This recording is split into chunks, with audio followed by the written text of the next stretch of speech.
E eu espero que vocês tenham ficado com isso bem forte, né, na mente de vocês. E tem mais algumas coisas que nós queremos ver sobre a figura da mesa. Nunca tirei tanta coisa assim, parei tanto tempo para pensar sobre a mesa.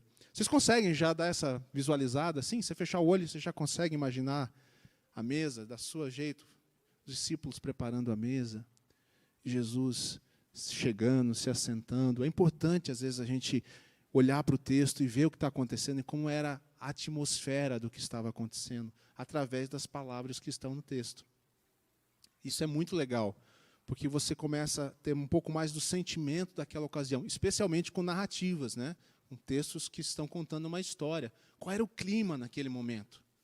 Por que será que Jesus falou isso agora? Será que tem a ver com o que estava acontecendo? Será que era solto, como se Jesus fizesse alguma coisa sem pensar? Né? Então, você entra na história e você começa a perceber coisas mais profundas. Hoje nós vamos falar, de novo no capítulo 22, nós vamos falar sobre um aspecto interessante que eu percebi no texto, e nós já vamos chegar lá. Eu queria começar falando sobre fome.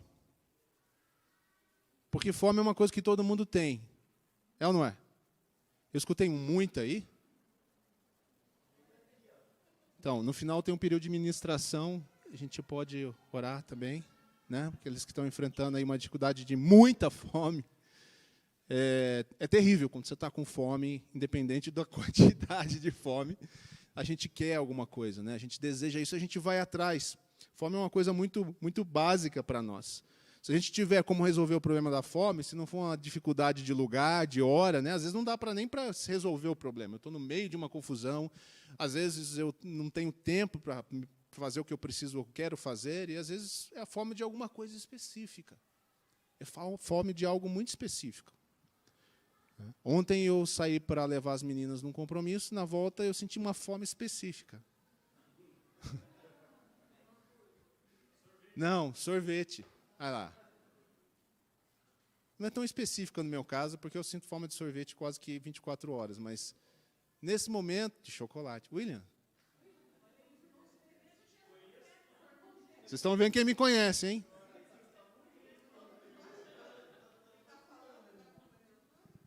William, não conta tudo, senão vai dar spoiler na mensagem.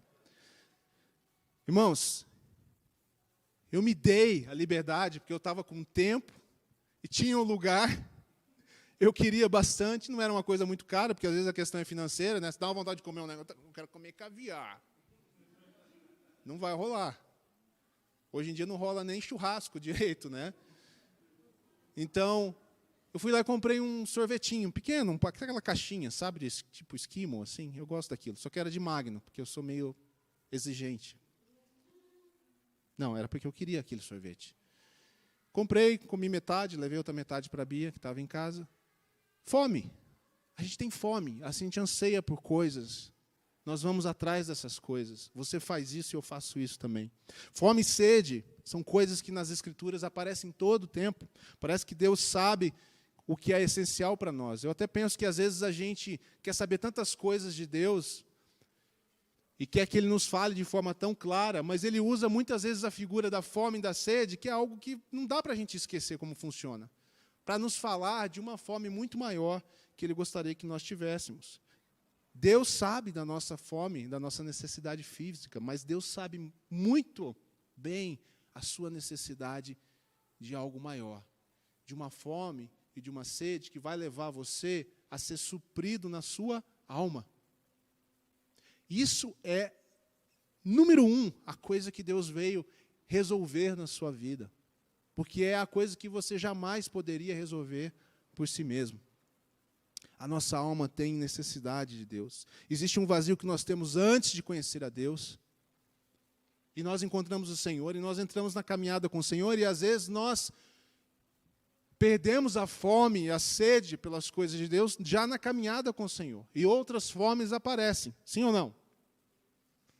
Não só físicas. Não só físicas. Outros tipos de fome aparecem e tomam a nossa atenção. Tem uma música antiga, quem tem menos de 30 anos talvez nem sabe que música é essa, mas a música do poeta dizia assim: A gente não quer só comida, a gente quer bebida, diversão, balé. Pelas cabecinhas fazendo assim, eu sei a idade de todo mundo agora. A gente quer a vida como a vida quer. A gente não quer só dinheiro. A gente quer dinheiro e felicidade. A gente não quer só dinheiro, a gente quer inteiro e não pela metade. Todo mundo tem uma fome.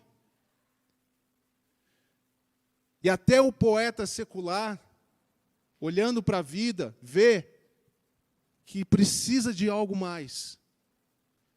A gente não quer só dinheiro, a gente quer dinheiro e felicidade. E essas pessoas, nós, antes de conhecermos o Senhor, a mesma coisa, nós procurávamos resolver nossas fomes de alguma maneira, mas não estava resolvendo como não resolve para esse poeta aqui, Arnaldo Antunes. Deixa eu dar o nome dos bois, para não ter problemas autorais depois, né? Então eu queria perguntar para você, e para mim nessa manhã é a pergunta que eu faço, porque a música também tem um refrão que fala: você tem fome de quê? Você tem fome de quê? De que é que você tem fome? Salmo 42 nos diz assim, nas palavras do salmista: como a corça anseia por águas correntes. Qual é a fome da corça, ou a sede da corça? As águas frescas. Ela anseia. Eu preciso achar essas águas correntes. Assim como a corça anseia por águas correntes, a minha alma anseia por ti, ó Deus. A minha alma tem sede do Deus vivo. Quando poderei entrar na presença de Deus e apresentar-me a Deus? Não vejo a hora de estar com Ele. Porque quando eu entrar na presença dEle, e aqui nós estamos lá no Velho Testamento, né, precisava ir a um lugar para entrar na presença de Deus, e hoje nós temos todos os lugares. Jesus disse: onde é que se adora? Não é no lugar, é em espírito e em verdade. Todo lugar é lugar de adoração. Nós podemos entrar, mas nós precisamos de fome. Nós precisamos de sede. O que estava acontecendo em Lucas 22 que tem a ver com fome e sede? Vamos ler o texto de novo, para a gente se lembrar? Lucas capítulo 22, hoje nós vamos ler do 13 ao 24, para a história ficar completa. Presta atenção, imagina a cena mais uma vez. Eles saíram e encontraram tudo como Jesus lhes tinha dito. Então, prepararam a Páscoa, com tudo que Jesus havia preparado de antemão, sobrenaturalmente. Quando chegou a hora, Jesus e os seus apóstolos reclinaram-se à mesa.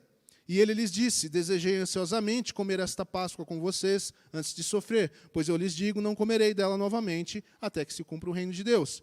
Então Jesus, recebendo o cálice, lhe deu graças e disse: tomem isso e partilhem uns com os outros, pois eu lhes digo que não beberei outra vez do fruto da videira, até que venha o reino de Deus. Tomando o pão, deu graças, partiu e deu aos discípulos, dizendo: este é meu corpo, dado em favor de vocês, façam isto em memória de mim. Da mesma forma, depois da ceia, tomou o cálice, dizendo: este cálice é a nova aliança do meu sangue, derramando em favor de vocês. Trecho muito conhecido dessa passagem, toda vez usado em ceia. Você veja a cena. E aí Jesus diz uma coisa do nada. Mas esse é outro texto, né? Mas eis que a mão daquele que vai me trair está com a minha sobre a mesa. O Filho do Homem vai como foi determinado. Eu pulei, né? Aqui que diz: mas ai daquele que me trair. Eles começaram a perguntar entre si qual deles iria fazer aquilo. Surgiu também uma discussão entre eles acerca de qual deles era considerado o maior. Até aqui. Pega a cena. Jesus está à mesa. Jesus está oferecendo cálice. Jesus está declarando coisas importantes. Ele pega e diz, do nada: eis que a mão daquele que vai me trair está comigo sobre a mesa. E depois ele diz: ai daquele que o trair. E em seguida os discípulos ficam tudo meio perdidos, porque eles também não tinham noção do quem era essa pessoa. Até então eles não tinham uma dica sobre isso. E em seguida começam a discutir, inclusive, e aí, quem que é o maior aqui? Talvez porque se tem um traidor, então tem um maior. Eu sou melhor do que esse aí, que qualquer que seja, porque não sou eu. Deve ser engraçado até o cara pensar: eu não fiz nada errado. Então não sou eu acho, né? Porque na presença de Jesus você pode ter uma surpresa. Jesus pode revelar alguma coisa ao seu coração. O que eu queria chamar a atenção para vocês, olhando para essa imagem aqui, é você pensar, a mesa está toda pronta, está tudo preparado. Jesus está ali. Essa é a cena. Todos estão diante de Jesus. E aí Jesus revela essa situação de Judas. Nós sabemos que é Judas. E nós encontramos os discípulos também disputando algo entre si. Nós já falamos muito aqui sobre discípulo e multidão. Nós já falamos da diferença de estar por perto e estar perto. Mas o que chama a atenção aqui é uma situação muito triste. Porque Judas está fisicamente perto. Ele não é considerado multidão, ele está perto. Mas o coração dele está no máximo por perto. Percebam isso. Nosso chamado é para estar perto, e não apenas por perto. Mas se o nosso coração não estiver sendo rendido ao Senhor, se entregando ao Senhor e vendo o Senhor, Judas não estava vendo Jesus. Você pode estar perto, mas com o coração só por perto, ou talvez até longe. Judas tinha uma fome, gente, mas a fome dele não era pela água viva. A fome de Judas não era pelo pão vivo. A fome de Judas não era pela mesa servida por Jesus. A fome de Judas era a fome pela importância, era a fome pela relevância. Judas não estava vendo Jesus. E a fome que ele tinha estava mais ou menos como o nosso poeta ali do início da nossa conversa. Eu não quero só dinheiro, eu quero dinheiro e felicidade. Você tem fome de quê? É como se essa pergunta estivesse sendo feita para Judas e a resposta dele não era Jesus. A resposta dele, número 1, era alguma coisa outra. E a fome que ele tinha, que não era por Jesus, o levou a ir buscar saciar essa fome. Então preste atenção, você e eu vamos na direção do que a nossa fome, número 1, nos atrai. Ontem eu passei na padaria para comprar o sorvete. Desviei da rota, inclusive, do meu caminho. Porque naquele momento, aquele sorvete era a coisa importante. Não tem nada de errado comprar um sorvete, viu, gente? Inclusive, se quiser mandar o iFood lá em casa de vez em quando, eu aceito. É muito triste que Judas esteja tão perto de Jesus e ainda não entenda o que esteja acontecendo. Porque não está ciente da presença de Jesus na nossa vida, na relação com que Ele quer ter conosco, é uma coisa que nos leva à morte. No caso de Judas ainda, literalmente à morte. Porque quando ele se dá conta, ele entra em remorso, né? Ele acaba entregando a sua vida. Nós podemos estar meio que mortos em vida, ao não estarmos desfrutando da vida que Cristo nos dá. Não estarmos desfrutando da água viva que nos alimenta, que flui em nós e nos limpa e nos cura e nos acalma e ainda flui para outros. E a fome que sacia e a gente se sente fraco e a gente se sente cansado, porque não está recebendo nutrição, porque não está comendo pão vivo de Deus, e nós estamos comendo outras coisas. Judas é a representação da frieza que pode alcançar nossos corações, mesmo em volta da mesa, mesmo nas atividades cristãs, religiosas, como você queira, mesmo nos eventos cristãos. Só estar à mesa, sem prestar atenção a Jesus, não é suficiente. Judas nos alerta para isso. Se alguma coisa de boa Judas fez, talvez seja dar o exemplo pelo não exemplo, né? Muitas vezes nós aprendemos com o que as pessoas fazem de errado. Fala assim, isso aí é muito ruim, eu não vou fazer. Judas está me dizendo isso. Judas estava cego para a pessoa de Jesus. Muitos na multidão, igualmente, ouviram as palavras de Jesus, estiveram com Jesus, receberam o alimento de Jesus, mas no final gritaram, Barrabás. Judas colaborou com isso.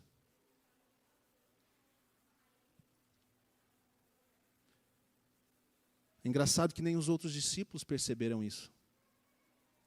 Não é uma coisa muito fácil de perceber. Você precisa pedir ao Senhor que alimente sua fome, que desperte sua sede, porque às vezes você pode estar achando que chegou no limite.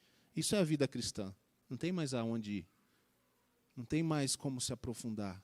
Isso não é verdade. Nós nunca vamos aprofundar o suficiente enquanto aqui, nessa vida. Tem sempre algo mais que nós podemos aprofundar. Tem sempre uma outra forma de termos mais intimidade com o Senhor, de sermos tocados pelo Senhor profundamente. Às vezes vai doer, é claro, a gente sabe disso, porque Deus vai tratar com as situações, porque Ele vai mexer em algumas coisas, porque Ele vai tirar umas prioridades, e você não vai mais passar para comprar um picolé, e você vai fazer uma outra coisa diferente, porque agora a sua fome é outra. A sua fome é outra. Jesus é tão lindo, porque Jesus... Em João nós vemos essa continuidade da história, uma outra parte da história. Jesus está falando de um traidor, mas ele lava os pés de todos os discípulos, ele continua amando. Porque ele um dia disse, amai os seus inimigos. Então, ele diz e ele cumpre aquilo que ele fala. Jesus é aquele capaz de lavar os pés de alguém que vai traí-lo. A atitude do outro não significa que eu vou deixar de fazer aquilo que eu fui chamado para fazer e para ser. A atitude do outro não tem nada a ver com a minha fome. A minha fome é um problema que eu tenho que resolver, é uma busca que eu tenho que ter. Fome e sede, inclusive, se você lembrar das palavras de Jesus, muitas vezes a busca por mais fome, mais sede do Senhor, de verdade, não de religiosidade, não de esquemas, né, não de sensações, do Senhor. Deixa que o resto que venha junto, o Senhor traga. Mas é do Senhor, porque enquanto não for do Senhor, não é genuíno, não é real. E uma hora você cai na realidade, e isso é decepcionante. Ficou claro para mim aqui pelo menos 2 alertas de Judas, ou desse texto, dessa situação. O primeiro, que nós podemos estar vivendo uma relação aparentemente ao redor de Jesus, mas sem realizar, sem perceber quem Ele é. Até quando, temos na nossa série, se não agora, quando? Quando nós vamos começar a ver Jesus realmente por quem Ele é? Porque isso é transformador. Os discípulos abandonaram suas vidas, abandonaram seus projetos para caminhar e andar com Jesus. Eles amavam o Senhor e aprenderam a amar o Senhor. Não perceber Jesus é perder a oportunidade de verdadeiramente desfrutar da presença dEle. É a única presença que pode saciar a sua fome e a sua sede. Quando nós estamos aqui, por exemplo, juntos, que é algo que você pode fazer em sua casa também, nós estamos aqui juntos, adorando ao Senhor. Nós estamos trazendo para a nossa mente, o nosso coração, para a nossa percepção, essa realidade de que Deus é real. De que Deus está presente. Nós precisamos falar mais isso para nós, porque nós temos dificuldade de crer. Nós temos facilidade de saber, como diz a música, né? Mas nós temos dificuldade de crer, porque o crer leva a uma ação, leva a uma entrega. Eu realmente creio. Eu creio a ponto de fazer alguma coisa a respeito disso. Quando nós adoramos ao Senhor, nós estamos esperando e querendo perceber Ele. Talvez nós não percebamos todos os dias, e não tem nenhum problema nisso, mas há um desejo no coração. Nós estamos felizes de estar aqui, nós nos expressamos, nós prestamos atenção nas palavras que nós usamos para cantar, nós trazemos nossas próprias palavras para adoração, nós falamos. Eu acho muito legal quando a gente está dirigindo louvor, aí você olha e tem gente adorando, está orando com as suas próprias palavras. Eu tenho vontade, às vezes, de parar e deixa a pessoa ficar orando. Vamos ajudar ela, tá? Ela está realmente falando com o Senhor. Deus está fazendo alguma coisa.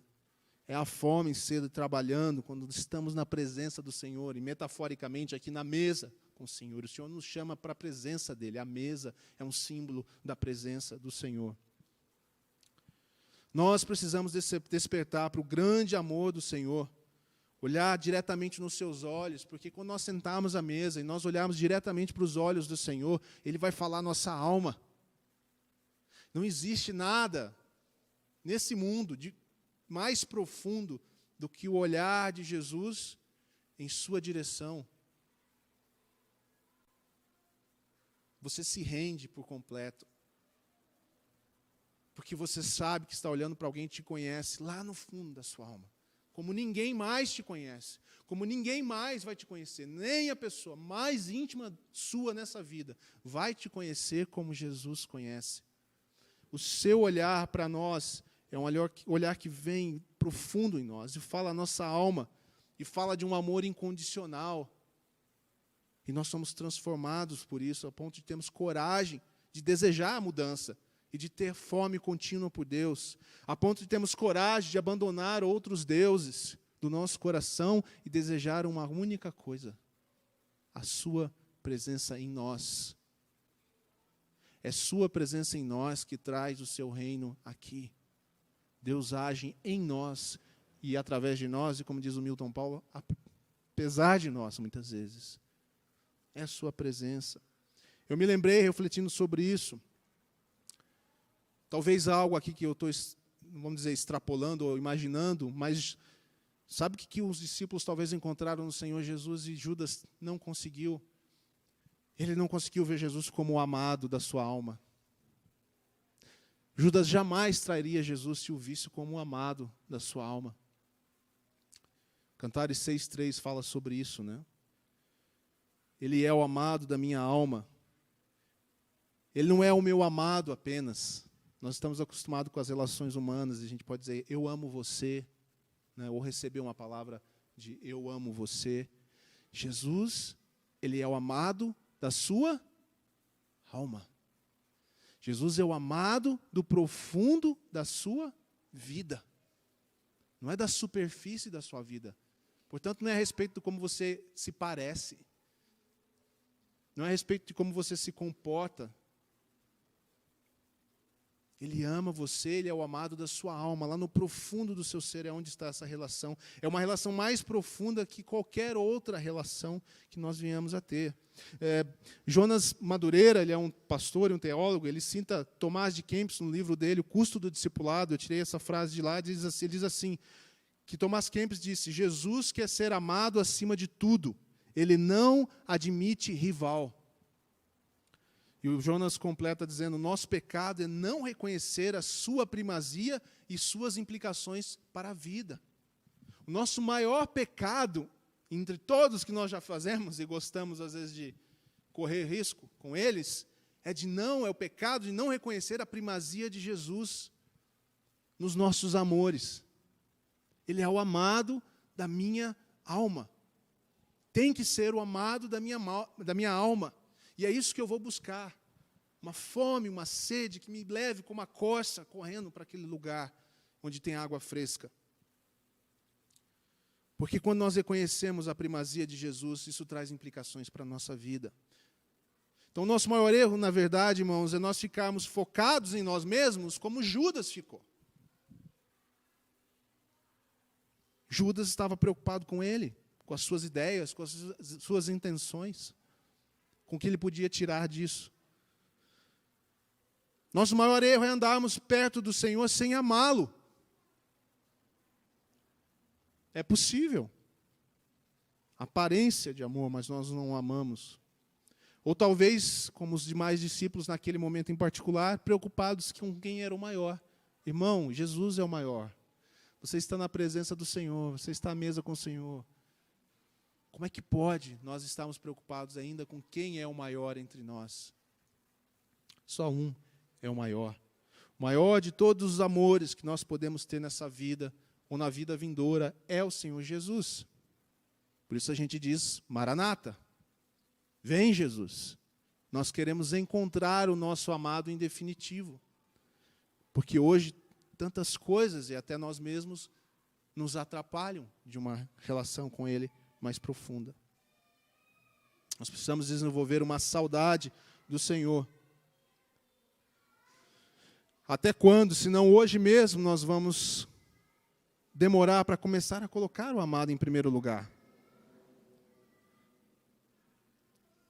Thomas de Kempis diz uma coisa mais interessante ainda, escuta só. Ele diz assim, facilmente serás enganado se só olhares para as aparências dos homens. Se procuras alívio e proveito nos outros, quase sempre terás prejuízo. Procura a Jesus em todas as coisas, e Jesus acharás. Se te buscas a si mesmo, também te acharás, mas para a tua ruína. Pois o homem que não busca Jesus é mais nocivo a si mesmo que todo o mundo e seus inimigos todos. Forte, né?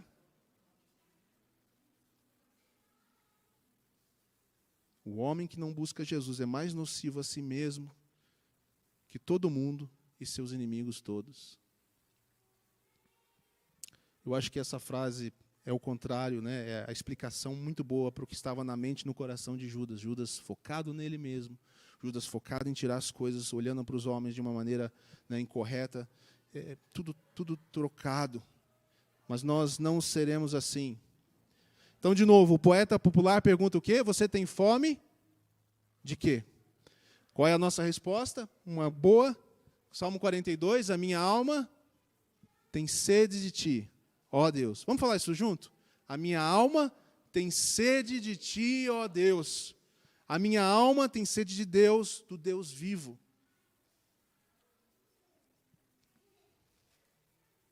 É aquela expectativa, é aquela convicção de que não haverá em nenhum outro lugar, em nenhuma outra pessoa, a possibilidade de sermos plenamente saciados.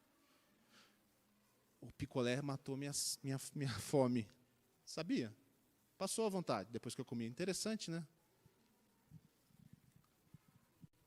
Mas eu me senti mais pleno, mais realizado como pessoa. Meus problemas desvaneceram. A gente come demais, às vezes, justamente porque a gente acha que a comida vai preencher um vazio em algum lugar que além do estômago. Vamos estudar biologia? Você vai ver que a única coisa que ele preenche é o estômago. Comida só faz isso.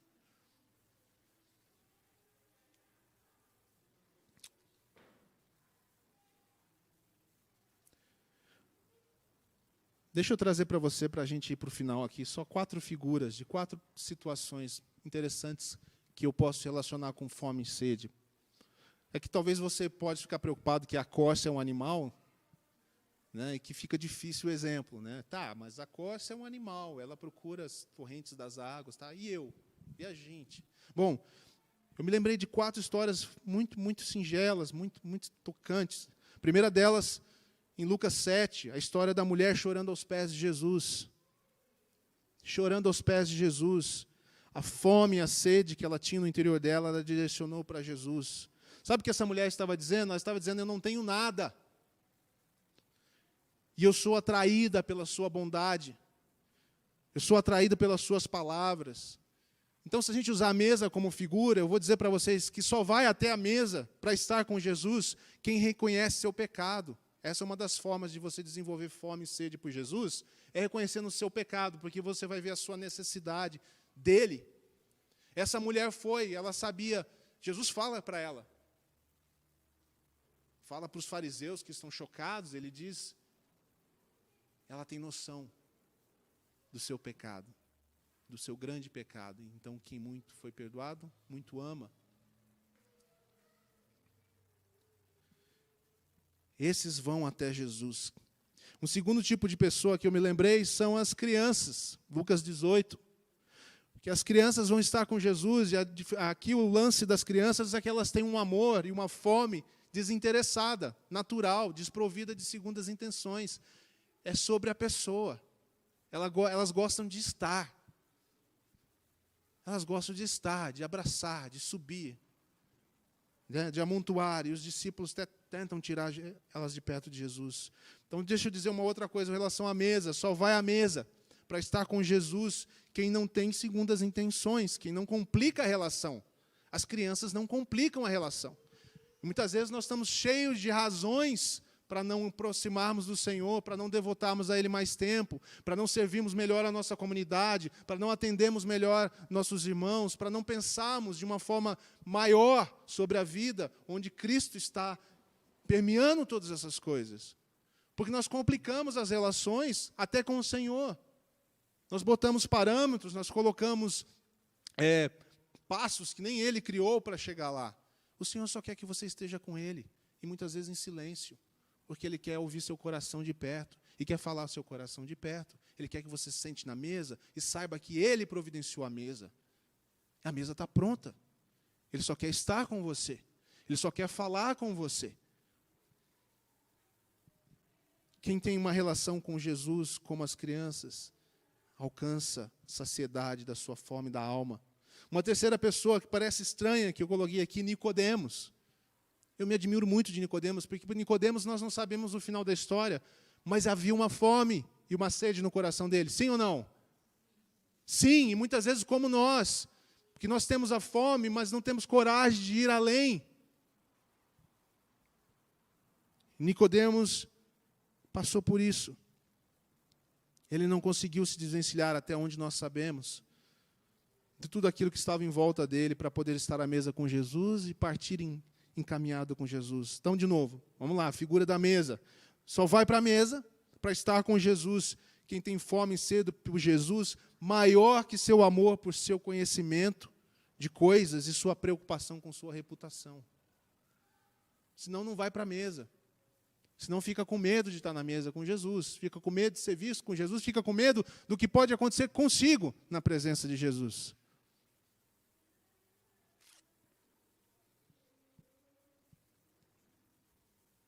Por último exemplo, um exemplo que John Wimber usa muito, que é o exemplo da pérola de grande valor. A parábola da pérola fala de um mercador que procurava e procurava e procurava e procurava coisas valiosas. Fome e sede. Procurava, procurava. Você tem fome de quê? Você está procurando? São perguntas que você precisa se fazer. Você tem fome de quê? Você tem a fome certa? Tenho. Você está procurando? Tá. Como? Tem muitas maneiras de se procurar. Quando o mercador encontra aquela coisa de valor maior, o símbolo da pessoa de Cristo aqui, ele vende tudo que ele tem, ele abandona tudo que ele tem, ao contrário de Nicodemos, e ele pega e fala, é só isso que eu quero.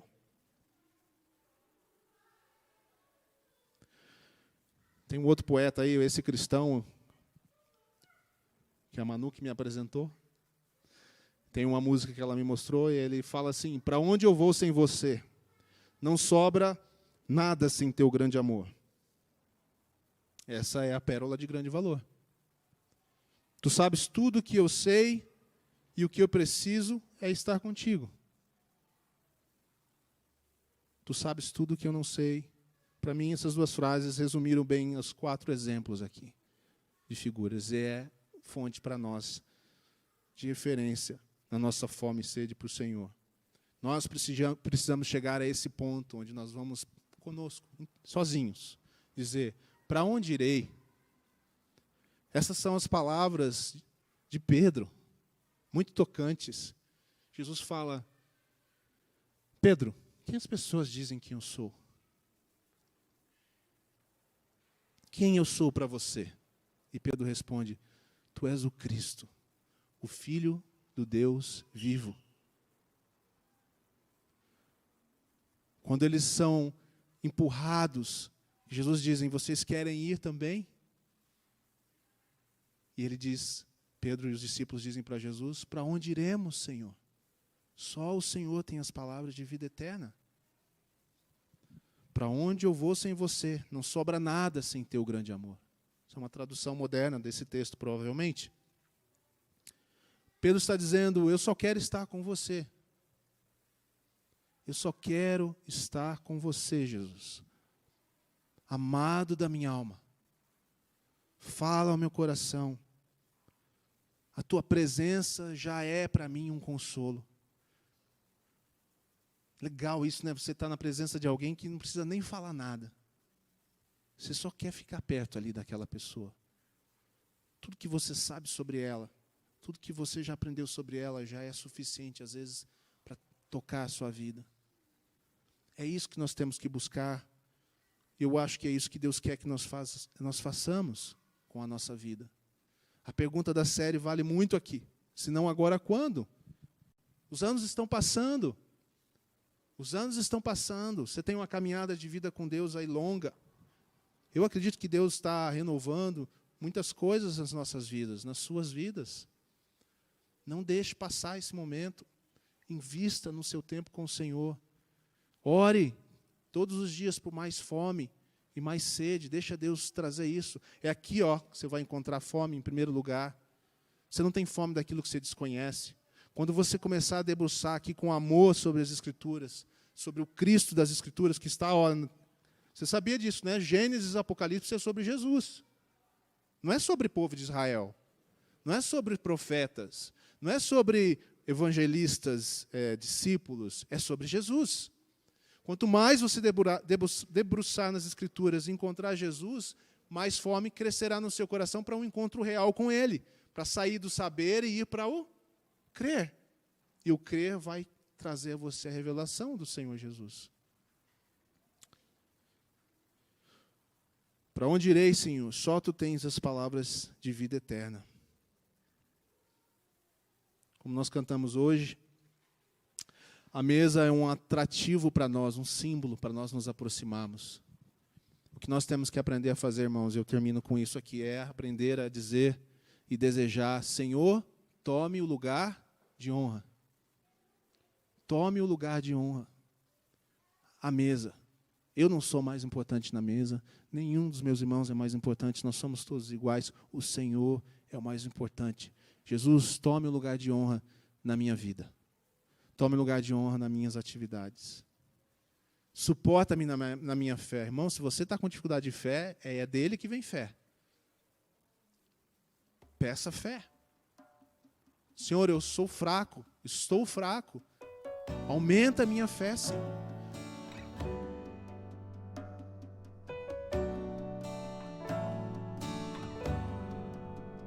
Quando encontro Tua presença, posso então descansar.